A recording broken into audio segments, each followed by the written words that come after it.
Sophie se réveilla en sursaut. Le cœur battant. Dans la suite nuptiale vide de l'hôtel parisien. La robe de mariée de Claire gisait froissée sur le sol. Et un mot griffonné sur la table de chevet annonçait l'impensable, « Je ne peux pas. » Pardon. À cet instant, Sophie posa une main tremblante sur son ventre. Réalisant que l'enfant qu'elles avaient conçu ensemble via une FIV avec les ovules de Claire grandissait en elle. Et que Claire venait de l'abandonner sans savoir qu'elle était déjà enceinte. Les heures suivantes furent un tourbillon de chaos. Sophie, encore en chemise de nuit, appela frénétiquement le téléphone de Claire. Mais il sonnait dans le vide. Elle fouilla la chambre, espérant un indice, une explication. Mais rien.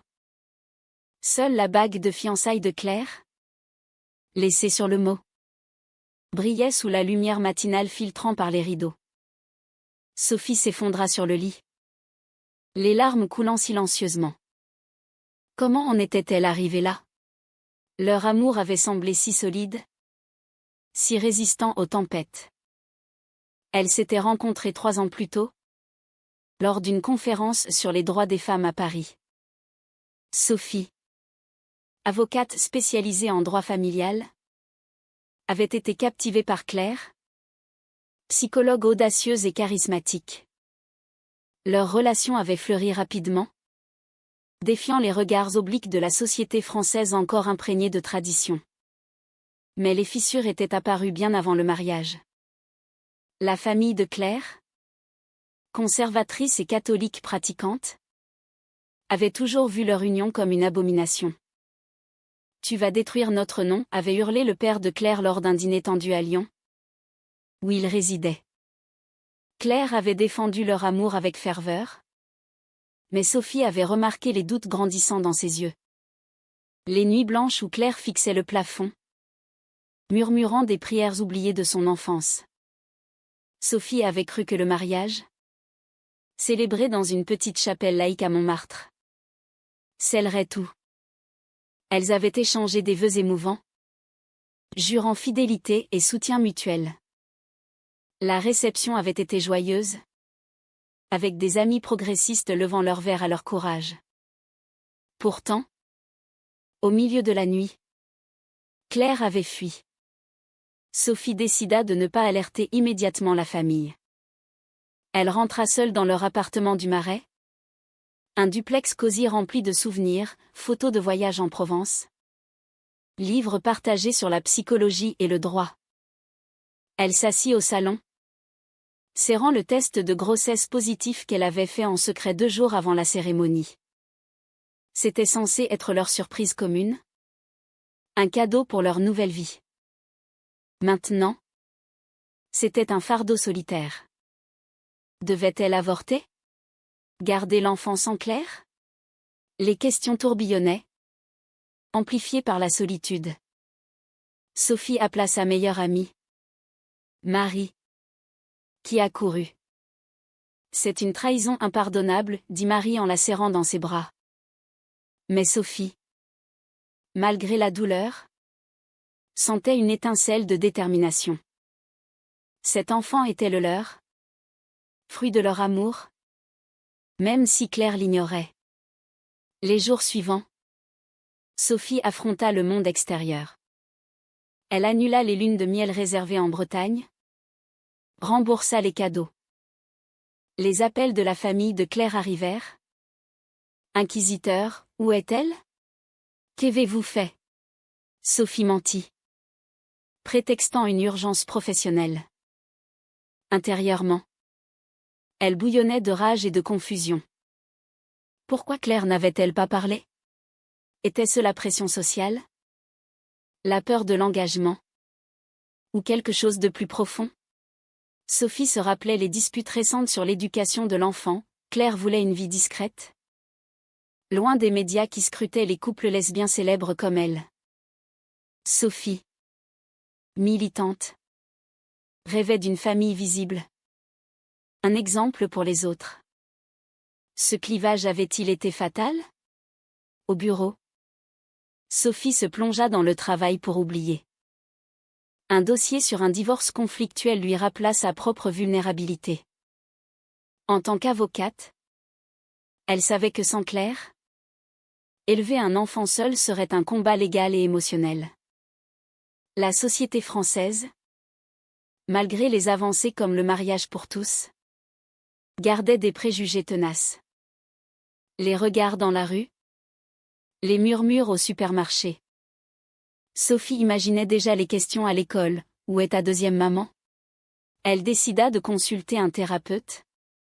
Une collègue de Claire ironiquement.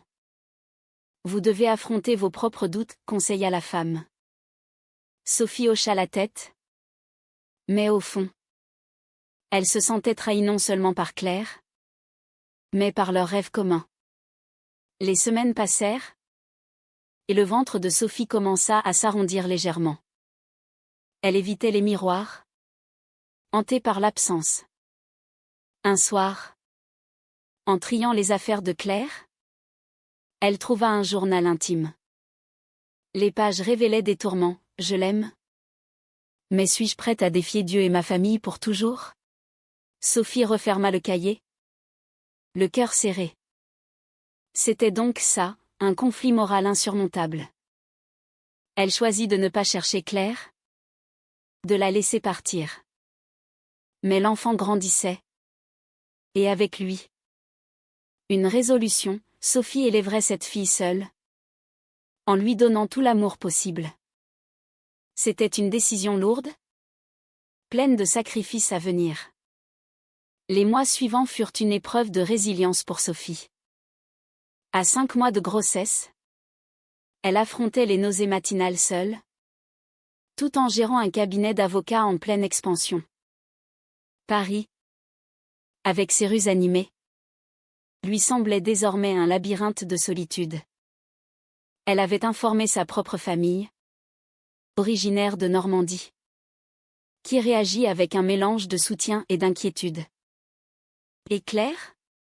Elle doit assumer sa responsabilité, insista sa mère lors d'une visite. Sophie secoua la tête, elle est partie sans savoir pour le bébé. Je ne veux pas la forcer. C'était un mensonge pieux, en réalité. Elle craignait que Claire, si elle revenait, ne bouleverse tout. La pression sociale s'intensifia. Au travail, des collègues bien intentionnés posaient des questions. Où est ta femme? C'est une séparation? Sophie esquivait. Mais les rumeurs circulaient. Un article dans un magazine LGBT mentionna leur mariage comme un conte de fées brisé, spéculant sur une infidélité. Sophie lut l'article avec amertume, se rappelant les nuits passionnées avec Claire. Leur connexion profonde. Était-ce vraiment fini? Elle se surprit à vérifier les réseaux sociaux de Claire. Bloqués mais accessibles via un faux compte. Claire postait des photos de Lyon. Chez ses parents. Semblant sereine. Pas un mot sur leur rupture. Un jour, Sophie reçut un appel inattendu de la mère de Claire. Madame Dupont. Nous savons pour Claire. Elle est revenue à la maison. Confuse. Elle parle de regret. Sophie sentit son pouce accélérer. Dites-lui que je vais bien, répondit-elle froidement. Mais intérieurement, un tourbillon, devait-elle révéler la grossesse? Ce serait une bombe? Forçant Claire à choisir entre sa famille conservatrice et leur enfant.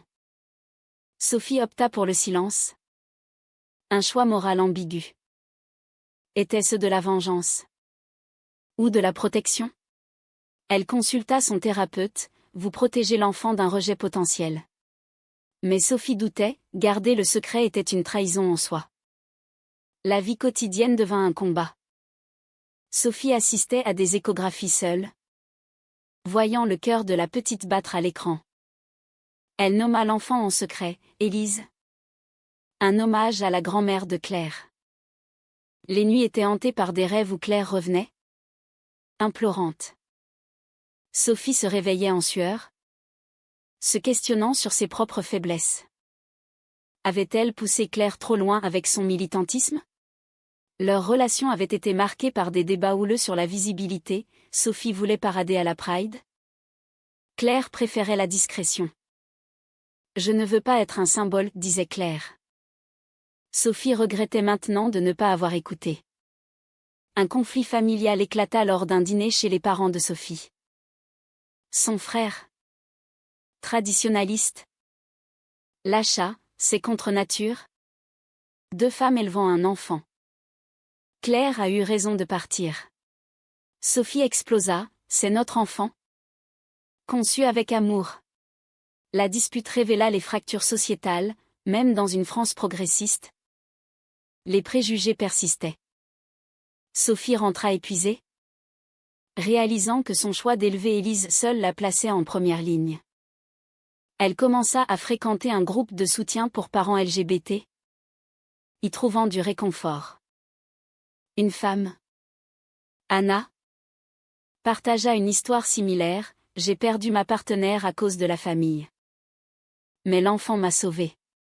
Sophie hocha la tête, inspirée. Pourtant, la tentation de contacter Claire grandissait. Un soir, après une journée éreintante, Sophie composa son numéro. Claire répondit. La voix tremblante, Sophie ? Mon Dieu ! Elles parlèrent des heures. Claire avoua sa panique post-mariage. La pression de ses parents qui menaçaient de la déshériter. Je t'aime toujours. Mais je ne sais pas si je peux vivre ça. Sophie, la gorge serrée, ne mentionna pas la grossesse. Reviens si tu es prête, dit-elle. Claire promit d'y réfléchir. Après l'appel, Sophie pleura, c'était un pas. Mais plein de risques. Si Claire revenait sans savoir pour Élise, que se passerait-il? Les semaines suivantes, Sophie prépara la nurserie. Achetant des berceaux et des jouets. Elle engagea une nounou, anticipant le retour au travail. Mais un doute persistait, était-elle en train de priver Élise de sa mère biologique? La loi française sur la filiation pour couple lesbien était claire. Mais moralement, c'était gris. Sophie écrivit une lettre à Claire. Non envoyée, notre fille grandit en moi. Viens la rencontrer. Elle l'arrangea, choisissant l'attente. La tension montait. Le destin suspendu. L'accouchement d'Élise fut un mélange de joie et de douleur solitaire. Dans la maternité de l'hôpital Cochin à Paris, Sophie serra les dents pendant les contractions. Marie à ses côtés. Pousse. Ma chérie encourageait son amie. Quand Élise cria pour la première fois, Sophie pleura de soulagement. La petite avait les yeux de Claire? Un rappel constant. En rentrant chez elle avec le bébé, Sophie se sentit submergée, les nuits blanches, les pleurs incessants. Mais l'amour maternel la portait. Claire réapparut 2 mois plus tard. Via un message, je veux te voir. Elles se retrouvèrent dans un café du quartier latin. Claire, amaigrie, les yeux cernés, s'assit en face de Sophie. J'ai fait une erreur, murmura-t-elle. Sophie, le cœur battant, révéla alors la vérité, nous avons une fille. Élise. Tes ovules. Mon utérus. Claire blêmit. Les larmes coulant. Pourquoi ne m'as-tu rien dit? Sophie expliqua ses peurs, le rejet. La famille. Claire toucha la photo d'Élise que Sophie sortit. Elle est à moi. À nous. Ce fut un moment de reconnexion fragile, mais chargé de reproches. Les jours suivants, Claire visita l'appartement, tenant Élise avec tendresse. Je veux faire partie de sa vie, dit-elle. Sophie accepta, mais avec prudence. Elles reprirent une routine hésitante, promenade au jardin du Luxembourg, dîner partagé. Pourtant, Les conflits ressurgirent. Claire cachait leur relation à sa famille, prétextant une amitié. Il ne comprendrait pas, plaidait-elle. Sophie bouillonnait, c'est de la lâcheté. Élise mérite 2 mères assumées. Une dispute éclata quand Claire refusa d'assister à un événement LGBT avec elle. Je ne suis pas prête, avoua Claire, révélant ses séances chez un prêtre pour réconcilier sa foi et son amour. Sophie sentit une trahison profonde, Claire luttait toujours avec des dogmes internes. La pression familiale de Claire culmina lors d'une visite surprise de ses parents à Paris. Ils sonnèrent à la porte, ignorant tout d'Élise. Claire paniqua, cachant le bébé dans la chambre. C'est juste une amie, mentit-elle à ses parents. Sophie, blessée, écouta depuis la cuisine. Quand ils partirent, elle confronta Claire, tu nous renies? Claire pleura, je les perds si je dis la vérité. Ce fut un point de rupture. Sophie posa un ultimatum, choisis-nous ou eux. Claire partit en larmes, promettant une décision. Pendant cette attente, Sophie affronta ses propres démons. Au groupe de soutien, elle confia, je l'aime. Mais je ne peux pas vivre dans l'ombre. Anna conseilla, protège ton cœur et celui d'Élise. Sophie renforça ses liens avec sa famille, qui accepta Élise pleinement. Un jour, au travail, elle défendit un couple lesbien dans une affaire de garde, se voyant en eux. Cela raviva sa détermination, elle ne tolérerait plus les demi-mesures. Claire revint avec une nouvelle, j'ai parlé à mes parents. Ils sont furieux. Mais je choisis vous. Sophie l'embrassa. Soulagée. Elles reprirent leur vie. Mais les cicatrices persistaient. Claire luttait avec la culpabilité. Sophie avec la méfiance.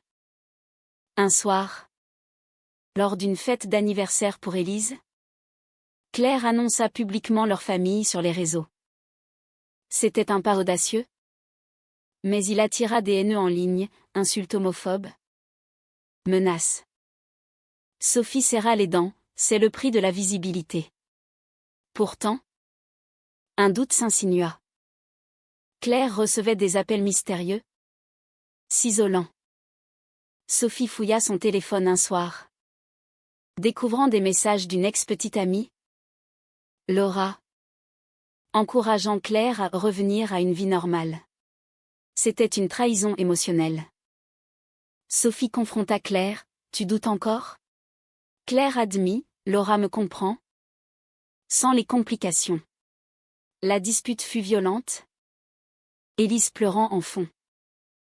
Sophie hurla, sors. Claire partit, laissant Sophie dévastée. Était-ce la fin définitive? Les mois après la rupture furent un enfer pour Sophie. Élise, maintenant 1 an, babillait joyeusement, ignorant le chaos. Sophie alternait entre rage et tristesse, se concentrant sur son rôle de mère. Elle engagea des poursuites légales pour la garde exclusive, craignant que Claire ne revendique Élise.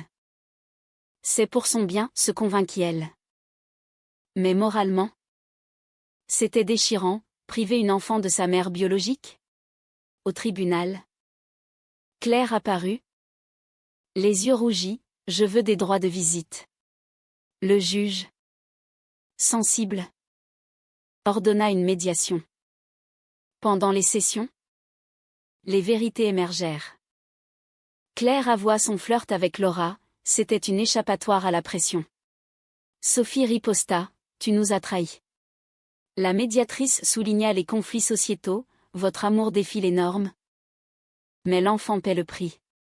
Claire révéla ses luttes internes, une éducation catholique qui la hantait. Des doutes sur sa sexualité. Je t'aime. Mais je me sens piégée.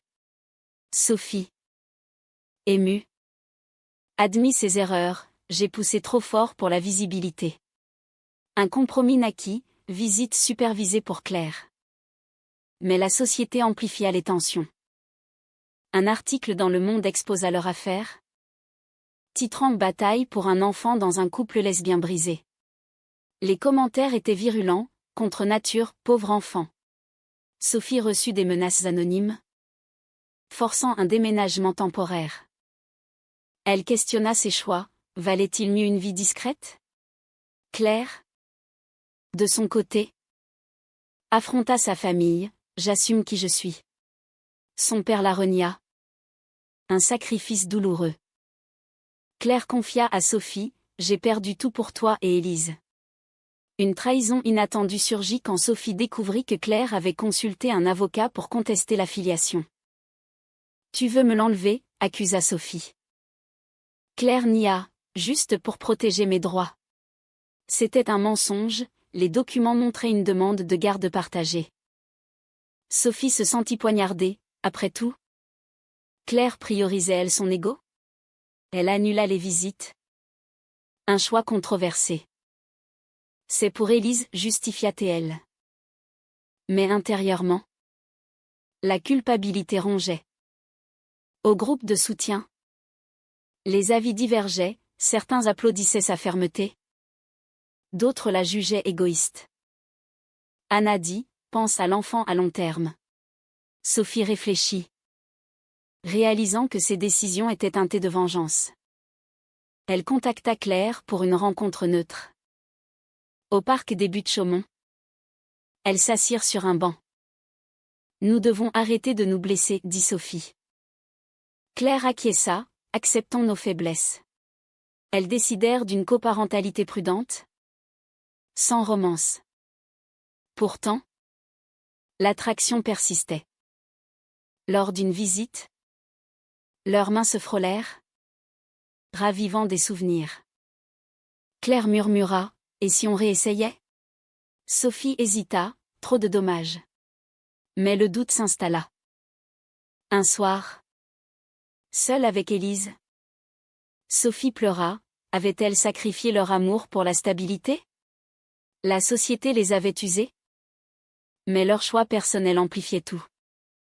Claire, de son côté, luttait avec la perte, vivre sans Sophie était un vide constant. Un climax arriva quand la famille de Claire intervint. Le père appela Sophie, laissez Claire tranquille. Elle mérite une vie normale. Sophie raccrocha. Furieuse. Cela renforça sa résolution, elle devait se battre ensemble contre les préjugés. Elle invita Claire à dîner. Affrontons ça unis. Claire accepta. Un pas vers la réconciliation.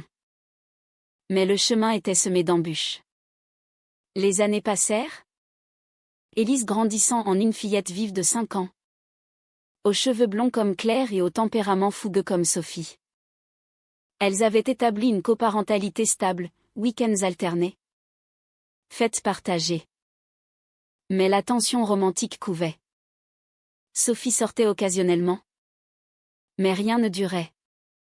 Claire, elle, vivait seule à Lyon, visitant Paris souvent. Lors d'un anniversaire, Élise demanda, « Pourquoi vous n'habitez pas ensemble ?» Sophie et Claire échangèrent un regard chargé. « C'est compliqué. » « Ma chérie, » répondit Sophie. Un événement bouleversa tout, Claire fut diagnostiquée avec une maladie auto-immune, nécessitant un traitement long. « J'ai peur », confia-t-elle à Sophie. Celle-ci, malgré les rancœurs passées, offrit son soutien, « Viens vivre ici pendant le traitement. » Claire accepta, et leur proximité raviva l'amour. Des nuits à veiller Élise ensemble, des discussions profondes sur leurs erreurs. Claire admit, « J'ai fui par peur de ne pas être assez forte. » Sophie confessa, « J'ai gardé le secret par orgueil. » Elles se rapprochèrent. Un baiser scellant une seconde chance. Mais les obstacles persistaient. La famille de Claire, apprenant la réconciliation, coupa tout contact définitif. « Tu choisis le péché », déclara le père. Claire pleura. Mais choisit sa famille choisie. La société testa leur union, Élise subit du harcèlement à l'école pour avoir deux mamans. Sophie et Claire affrontèrent la directrice, militant pour l'inclusion. C'était épuisant, mais unifiant. Un trahison final émergea quand Sophie découvrit que Claire avait menti sur son flirt passé. Laura n'était pas qu'une amie, mais une relation brève post-rupture. C'était pour oublier, plaida Claire. Sophie, blessée, envisagea la séparation. Combien de fois vais-je pardonner? Mais voyant Élise heureuse avec elle deux, elle choisit le pardon. Nous avons payé assez cher. C'était une décision controversée, balançant entre amour et dignité. Leur vie se stabilisa, mais les cicatrices marquaient. Elles devinrent un exemple discret pour la communauté LGBT, partageant leur histoire dans des conférences. Sophie écrivit un livre sur les défis des familles arc-en-ciel, dédicaçant à Claire, pour nos choix, bons et mauvais. Élise grandit épanouie, ignorant les tempêtes passées. Pourtant, des doutes subsistaient. Un soir, Sophie et Claire discutèrent. Avons-nous fait les bons choix? Claire répondit, l'amour l'emporte. Mais Sophie se questionnait, le secret initial? Les trahisons? Valait-il la peine? Est-il juste de garder un secret pour protéger un enfant? Même si cela prive un parent de la vérité?